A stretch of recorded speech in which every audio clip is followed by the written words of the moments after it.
자, 네 번째 단어 보실까요? WRONG로 끝났어요. 이제는 W는 읽지 않는다라는 거 눈치채셨으리라 생각이 들고요. RONG만 읽으시면 되는데 어떻게 읽을까요? 네, wrong입니다. wrong. 네, 혀를 굴리시라고 그랬으니까 wrong 이러셔도 되는데 네, 혀를 굴리기 때문에 wrong이라고 읽게 돼요. 자, 이 단어의 뜻은 틀렸다, 잘못됐다 라는 뜻입니다. You are wrong, it's wrong 그러면 아니야, 틀렸어, 잘못됐어 이런 뜻이 되겠습니다. X의 표시가 되죠.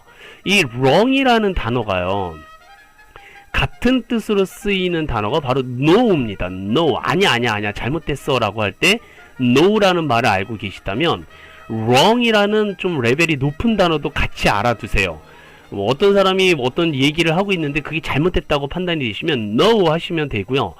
no라는 말을 쓰게 되면은 좀 기분 나쁠 수도 있으니까 it's wrong 이러면 상대방이 잘 못 알아들을 수 있으니까 네, 쓰시면 좋으실 것 같아요. 그러면 반대말은 뭘까요? 잘못됐다가 wrong이라면 맞다라는 말은 아까 공부하셨던 오른쪽이라고 사용했었던 R-I-G-H-T right입니다. right. 이게 오른쪽이라는 뜻도 있고요. 맞다, 올바르다 라는 뜻이 있어요. 네, 그래서 right 그러면 맞아 맞다니까 이런 뜻도 되고요. wrong 그러면 틀렸다 라는 반대말로 꼭 알아두셔야 돼요.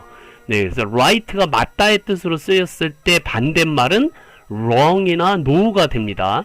그러면 wrong하고 같은 뜻이 no가 있었으니까 right의 같은 뜻으로 쓰이는 단어는 yes가 되겠죠. 그쵸? yes의 또 다른 표현은 right, no의 또 다른 표현은 wrong이라는 것 기억해 두시고요. 네, W 다음에 R이 오면 앞에 있는 W는 읽지 않는다라는 규칙 잊어버리시면 안 됩니다. 자, WR이 들어가 있는데 W는 읽지 않는 다섯 번째 단어는 WRINKLE. 아, 꽤 기네요. 자, W는 읽지 않는다라고 그랬으니까 RINKLE는 또 읽지 않고요. 요것만 읽으시면 되겠네요. 네, 그럼 어떻게 읽을까요? 네, 천천히 보시면 wrinkle이라고 읽게 되겠죠. 자, 혀를 굴리기 때문에 wrinkle. 네, 그냥 한글로 쓰게 되면 wrinkle 이렇게 쓰셔도 되겠습니다. 이 뜻은 알고 계셔야 되는 단어예요. 자, 읽어볼까요? wrinkle, 주름, 구김살, 찡그리다 라는 뜻입니다. 우리가 영어 공부를 하시면서요, 주름이라는 말, 뭐 구김살, 찡그리다 라는 우리 이 피부 주름, 노화에 따른 주름은 참 막을 수가 없잖아요. 이런 단어를 영어로 뭐라고 그럴까요? 그러면 wrinkle 나오셔야 된다라는 거죠. 네, 그러니까 영어 단어의 중요성을 다시 한번 꼭 상기시키시면서, 네, wrinkle이라는 말은 주름살, 주름이라는 뜻을, 네, 거울 보시면서 wrinkly에 또 하나 늘었네, wrinkly, 아유 너무 많이 늘었어 이렇게 생각하실 때 이 단어를 쓰셨으면 좋겠습니다. 네, 여러분들 그 wrinkle이요, 보통 우리는 이 피부에만 해당하는 단어로 기억하시면 안 되고요. 옷이나 종이, 네, 뭐 이런 데도 접혀가지고 줄이 진 것이 있으면 그것도 wrinkle이라고 그러고요. 피부에 주름이 잡히면 주름살, wrinkle이라고 하는 거죠. 여러분들 혹시 이 사람 피부에 wrinkle이 왜 생기는지 아세요? 네, 그게 첫 번째가 햇빛이래요. 햇빛, 자외선. 지속적으로 햇빛에 노출되면 이 피부의 콜라겐이라든지 뭐 탄력, 섬유 같은 변성이 초래되고요. 피부가 건조해지면서 노화가 일어나게 되죠. 그래서 wrinkle이 생기는 겁니다. 네, 얼굴 표정도 너무 많이 웃는다든지 이래도 wrinkle이 많이 생기긴 하는데 굉장히 큰 영향력을 주는 것, 그러니까 wrinkle이 많이 생기는 이유 중에 하나가요, 놀랍게도 중력이에요. 지구의 중력이요, 끌어당기는 힘. 그러니까 피부가 자꾸 밑으로 처지는 겁니다. 중력은 피부를 아래쪽으로 지속적으로 잡아당겨서 늘어지게 하거든요. 네, 그래서 여러분들이요, 화장품 같은 거 바르실 때 밑으로 바르시면 중력을 도와주는 거예요. 그래서 주름살이 더 많이 생긴답니다. 위로 쳐올리셔야 돼. 네, 위로 탁탁탁탁 위로 계속 목부터 해가지고요, 네, 뺨으로 올라가서 이마 위로 해가지고 올리셔야 돼요. 중력을 거슬리는 작용을 해야 wrinkle이 사라지고요, 덜 생긴다라고 그럽니다. 네, 이건 상식이니까 wrinkle이라는 단어를 기억하시라는 뜻으로 여러 가지 말씀을 드렸었어요. 자, W 다음에 R이 오게 되면 앞에 있는 W는 읽지 않는다. 자, 네, 팔자주름. 네, 팔자주름을 깜빡했네요. 이 여성분들 또 왜 나이 드신 분의 트레이드 마크가 바로 팔자주름이잖아요, 이거. 네, 이런 것도 하나의 wrinkle이라고 보시면 될 것 같아요. 그런데 웃으면서 생기는 주름이잖아요. 네, 그래서 스마일 라인이라고 합니다. 영어 발음은 꽤 괜찮죠. 우리나라는 팔자주름 그러거든요. 근데 영어는 스마일 라인이라고 한다는 것도 기억해 두세요. 근데 일단은 팔자주름 스마일 라인도 결국엔 wrinkle의 하나다라는 거 기억해 두셨으면 좋겠습니다. 자, 여섯 번째 단어는 WREATH예요. 네, 여기서 W는 읽지 않고요. R 다음에 있는 EA는 좀 길게 내는 E 발음입니다. 그러면 re라고 읽게 되고요. TH는 번데기 발음이라고 해서 뜨라고 읽기 때문에 한글로 쓰게 되면 wreath라고 읽게 돼요. 따라 읽어볼까요? wreath. 네, 이게 뭐냐면요.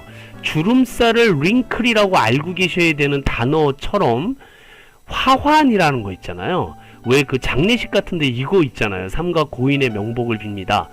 이걸 우리는 화환이라고 합니다. 동그랗게 꽃을 만든다라고 그러는 건데 이걸 영어로 wreath라고 그래요. 네, 크리스마스 때 쓰는 문 앞에 걸어두는 이러한 꽃으로 장식된 그런 화환도 다 wreath입니다. 그 장례식장에 가셔서요. 이 꽃 화환을 이렇게 팔고 이렇게 주선하고 상담하는 곳에 가시면 리스에 대한 가격을 리스 가격표 이렇게 써놨어요. 한글로도 써놨고 영어로도 써놓은 것을 제가 본 적이 있거든요. 그때 이 리스가 화환이라는 영어 단어라는 것도 알아두셨으면 좋겠습니다. 네, 저도 세상을 뜰 때 이런 리스가 쫙 줄지어 있었으면 좋겠습니다. 네, 웰다잉이 하나의 목표긴 한데 네, 그게 잘 될지 모르겠네요. 자, 어쨌든 네, wreath W 다음에 R이 오면 네, 앞에 있는 W는 읽지 않는다. 네, 그리고요 wreath라고 할 때 왜 그 올림픽 선수들 금메달 땄을 때 머리에 올리는 이 월계관 있잖아요. 이 월계관도 바로 올림픽 wreath라고 그래서 모든 스포츠 선수들의 이 로망이죠. 네, wreath였습니다. 네, 잘 기억해 두세요. WREATH 화환, 네, 또는 월계관, 네, wreath입니다. 동그랗게 꽃을 만들면 다 wreath예요. 자, WR이 들어간 일곱 번째 단어, W는 읽지 않는 단어, RECK만 읽으시면 되는데 CK는 쌍키읔이에요. 네, 근데 우리나라는 쌍키읔이 없잖아요. 그러니까 그냥 하나의 키읔으로 써주는데 이 키읔이 받침으로 들어가서 처리가 된다라는 거죠. 그러면 wreck이 돼요. wreck. 네, 난파선, 잔해, 망가뜨리다, 파괴하다. 네, 이런 뜻이 됩니다. 배가 이렇게 막 난파가 되고 부서지고 엉망이 되고 망가뜨려진 것을 wreck되었다라고 얘기를 해요. 네, 그래서 이 wreck이라는 단어는 난파선이라는 뜻이 강하게 뜻을 갖고 있는데 우리나라 사람들은 이걸 컴퓨터 용어로 많이 씁니다. 컴퓨터가 이렇게 잘 되다가요 막 지지직거리면서 선이 쫙 가지고 막 엉망이 될 때 있잖아요. 그때 우리나라 사람들이 이걸 wreck 걸렸다라고 얘기를 하거든요. 네, 그러니까 이렇게 난파선처럼 망가졌다라는 뜻이 됩니다. 네, 그래서 혹시라도 여러분들이 이 단어를 쓸 수 있으시다면 왜 막 정신없고 막 머릿속이 막 멘붕이 오고 상대말이 막 안 들리는데 자꾸 옆에서 말 걸고 막 이러면 나 렉 걸렸어 그러니까 건드리지 마 렉 걸렸다니까. 근데 이렇게 얘기하실 수 있으시면 이 렉을 알고 계신 거예요. 네, 아주 엉망진창이라는 뜻이 되거든요. 특히 자동차가 이렇게 막 부서져 가지고 엉망이 됐을 때 그때 wreck 되었다라고 얘기를 하는 거예요. The car was totally wrecked in an accident. 자동차가 사고로 accident로 wreck 되었다. totally라고 있는데 totally 완전히 망가졌다. wreck 되었다. The car was totally wrecked in an accident. 네, 그럴 때 이 자동차가 이 모양 이 꼴이 된 거를 렉 되었다라고 얘기를 하시는 거예요. 우리나라 사람들이 이거를 렉 걸렸다라고 표현한다라고 그랬어요. 그래서 우리나라 말로는 엉망진창, 신경쇠약, 네, 이럴 때 렉을 쓴다라는 것, 네, 꼭 기억해 두셨으면 좋겠습니다. W는 R 앞에서 묵음 처리가 된다라는 것, 렉, 네, 잘 기억해 두셔야 될 단어 중에 하나입니다.